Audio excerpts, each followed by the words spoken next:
Välimatkat täällä CERNissä ovat aika pitkiä ja sen takia täällä on erilaisten palvelujen lisäksi tämmöinen Mobility Center, joka nykyään sijaitsee tuossa A-portin ulkopuolella. Sieltä saa pidemmäksi ajaksi vuokralle tai lainaan ilmaiseksi, jos ei ole kesä, etkä satu olemaan esimerkiksi kesäharjoittelija, tavallisia polkupyöriä, mutta sen lisäksi löytyy täältä nykyään tällaisia sähköavusteisia polkupyöriä. Kokeillaan vähän, miten tämä oikein toimii. Kun on ladannut puhelimeen tämän applikaation sovelluksen tätä varten, tulee kirjautua, ainakin tällä hetkellä se toimii niin, sen tunnuksella. Eli sen userit ja staff ja kaikki, joilla tämmöinen sähköpostitunnus tai naistunnus löytyy, pääsevät näitä käyttämään. Sen jälkeen skannataan puhelimella Lukon koodi, QR-koodi. Noin. Jolloin se aukeaa keskusteltuaan palvelimen kanssa. Olen nyt ottanut käyttöön siis CERNin sähköavustaisen e-bikin. No niin, nyt voisimme tehdä pikaisen kokeen, että kuinka nopeasti tällaisella pääsee tästä 39 rakennuksen hostellin vastaanotosta tuonne B-portille.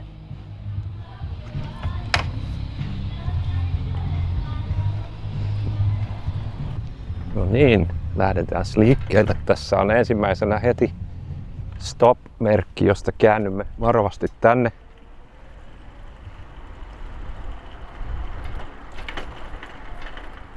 Turva-asiat CERNissä on otettu huomioon ja polkupyöräilyssä luonnollisesti kypärä on pakollinen, niin kuin Suomessakin, ja liivi suositeltu erityisesti ilta-aikaan, kun täällä kesäisin ilta pimenee nopeammin kuin esimerkiksi Suomessa. Avustava sähköpyörä tuntuu aika mukavalta, koska täällä on aika paljon äkkiseltään loivilta tuntuvia mäkiä, mutta kun ne ovat niin pitkiä, niissä helposti kokematon pyöräilijä menee hapoille niin sanotusti. Mutta sähköavusteinen polkupyörä auttaa hyvin näissäkin mäissä.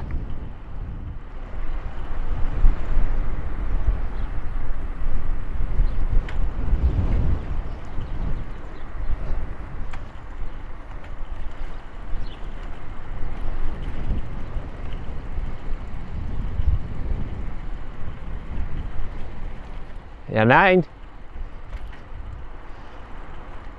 pienen kotvan jälkeen olemme saapumassa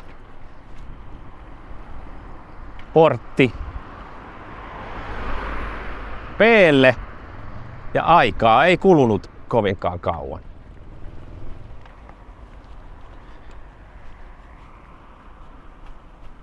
Matka takaisin B-portilta hostellille sujuu tavallisellakin polkupyörällä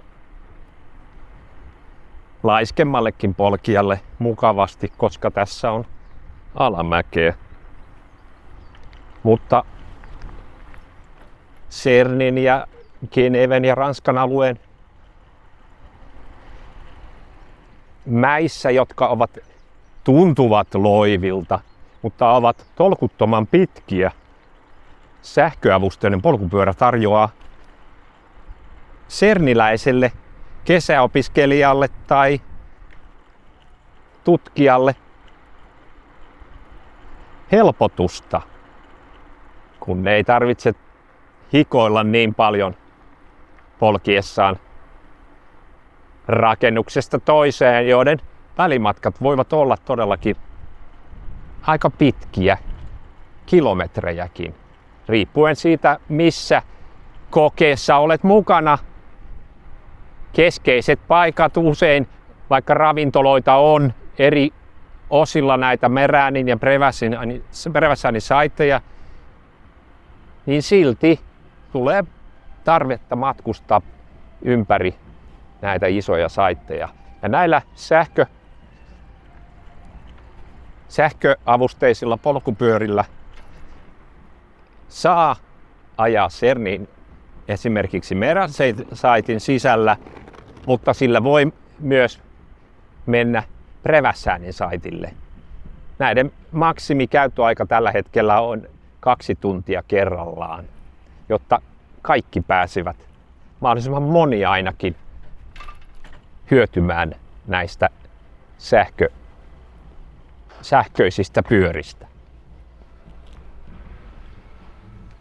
Sähköavusteisen polkupyörän palautus on kätevää. Se tuodaan tällaiselle paikalle, jossa on merkintä bike sharing. Ja seuraavaksi lukitaan oikeassa paikassa, jättöpaikassa oleva polkupyörä täältä. Siinä on pinnan paikalla, pyöräytetään vähän noin, jolloin applikaatio pyytää klikkaamaan kohtaa Close Trip.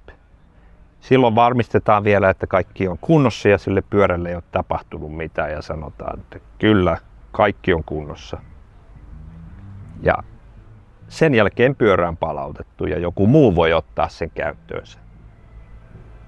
Tällaiset ratkaisut toimivat hyvin tällaisessa kampustyyppisessä tutkimusyhteisössä, jossa on isot etäisyydet, ja ne helpottavat tutkijoiden elämää, jotta he voisivat keskittyä tutkimukseen, ja tietenkin muut avustavat tukemaan mahdollisimman hyvin sitä tutkimusta.